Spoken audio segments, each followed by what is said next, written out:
पनवेल, नवी मुंबई, रायगड परिसरातील बातम्या पाहण्यासाठी आमच्या मी साक्षीदार या यूट्यूब चॅनलला सबस्क्राईब करा. नांदगाव जवळील ब्रिजजवळ ट्रेलर आणि इको कारच्या झालेल्या अपघातात इको कारमधील सुशील दामोदर भायदे हे जखमी होऊन त्यात त्यांचा मृत्यू झाला.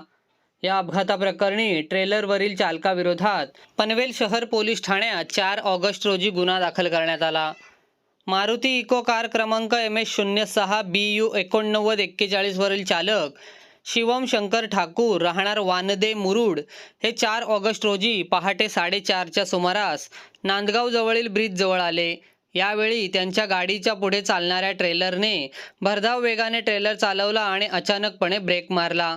यावेळी पुढे जाणाऱ्या ट्रेलरला इको कार पाठीमागून धडकली आणि इको कारमध्ये ड्रायव्हरच्या बाजूला बसलेले सुशील दामोदर भायदे हे गंभीर जखमी झाले आणि त्यात त्यांचा मृत्यू झाला. त्यानंतर जखमींना कोणत्याही प्रकारची मदत न करता आणि पोलिसांना अपघाताची माहिती न देता ट्रेलर चालक ट्रेलर घेऊन पळून गेला. या प्रकरणी ट्रेलर चालकाविरोधात पनवेल शहर पोलीस ठाण्यात गुन्हा दाखल करण्यात आला असून पोलीस अधिक तपास करत आहेत.